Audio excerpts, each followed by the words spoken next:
আমি রিঙ্কু। আজকে একটা নতুন রেসিপি নিয়ে চলে এসেছি। এটি হলো ভাঙর মাছের বেগুন ঝাল। এই রান্নাটা কিন্তু খুব সুন্দর। আজকে দেখুন আমি কি করে ভাঙর মাছের ঝাল রান্না করি। আমি প্রথমে মাছগুলোকে লবণ হলুদ মাখিয়ে আমি মাছগুলোকে ভালো করে ভেজে নিলাম। আমি মাস্টার্ড অয়েলে রান্না করছি, কারণ এই রান্নাটা কিন্তু মাস্টার্ড অয়েলেই খুব সুন্দর হয়।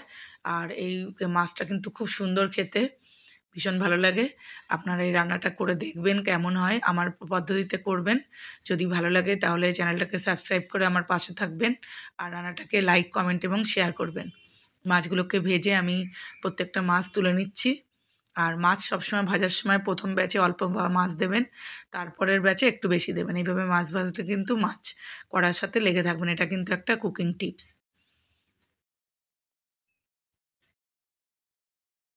এইভাবে আমি মাছগুলো সবই একটা একটা করে ভেজে নিলাম। নিয়ে আমি রান্নার পরবর্তী স্টেপে এবার যাচ্ছি। মাছ ভাজার পরে আমি ওই তেলের ভেতরেই আমি কালো জিরে দিলাম আর একটু বেশি করে শুকনো লঙ্কা ফোড়ন দিলাম। এই রান্নাটা কিন্তু কালো জিরে ফোড়ন দিয়েই করবেন।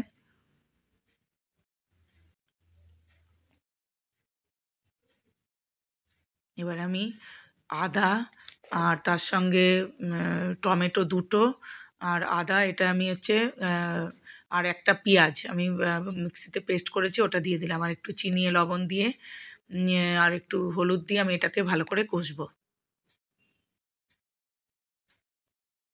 তেল ছাড়া অবধি এটাকে কষতে হবে। যতক্ষণ না তেল বেরিয়ে আসবে মশলা থেকে ততক্ষণ এটাকে আমি কষবো। আর এই যে কালো জিরে দিয়েছি এর ফলে কিন্তু টেস্ট খুব সুন্দর হবে।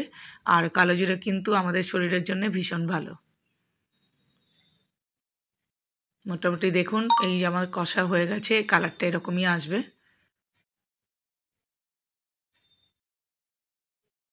এবারে আমি বেগুন দিয়ে দেবো। আজকের ঝালটা আমি বেগুন দিয়ে করছি। আমি এবারে বেগুনটা ভেজে রেখেছিলাম আগে, বেগুন দিয়ে দিলাম। বেগুন দিয়ে মশলার সঙ্গে আমি ভালো করে কষবো। এই যে মশলার সঙ্গে বেগুন দিয়ে ভালো করে কষা হয়ে গেছে, আমি আরেকটু নেড়ে দিচ্ছি। এবারে আমি একটু সাদা সর্ষে বাটা তার জলটা আমি দিয়ে দিলাম, কারণ সাদা সর্ষের আমি নিচের যে থকথকে সর্ষেটা পড়ে গেছিলো থিতিয়ে, সেটা দেবো না, শুধু ওপরের জলটা দেবো। এতে কিন্তু রান্নার খুব ভালো টেস্ট হবে, তেতো ভাব একদমই আসবে না, আর রান্নাটা কিন্তু খুব লাইট হবে। যখনই আপনারা সর্ষে দিয়ে রান্না করবেন এইভাবেই রান্না করবেন। দেখুন একটু এবার কিন্তু ফুটে উঠেছে সর্ষের সঙ্গে বেগুনটা। এবার আমি মাছগুলো দিয়ে দেবো। মাছ দেওয়ার পরে বেশিক্ষণ আমি রাখবো না, মোটামুটি ওই মিনিট ৩ মতো রাখবো, রেখে আমি ধনেপাতা দিয়ে নামাবো। আমি একটু লেবুর রসও দিলাম। লেবুর রস দিলে মাছের যে একটা আষ্টানি গন্ধ আছে সেটা চলে যাবে, আর মাছ খেতে খুব ভালো লাগবে। এবার আমি ধনেপাতা বেশ অনেকটা পরিমাণে দিলাম, দিয়ে আমি নেড়ে চেড়ে রান্নাটা নামিয়ে নেব।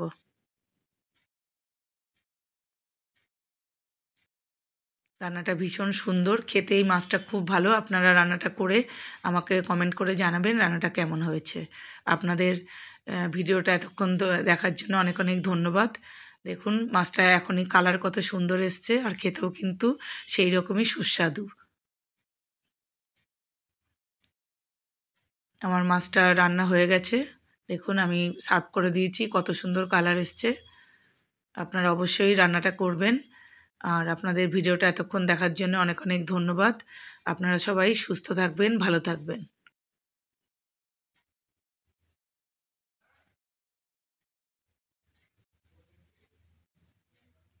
নেক্সট কোনো নতুন ভিডিওতে আবার আপনাদের সঙ্গে আমার দেখা হবে। আর ততক্ষণের জন্য আপনাদের অনেক অনেক গুড উইশ।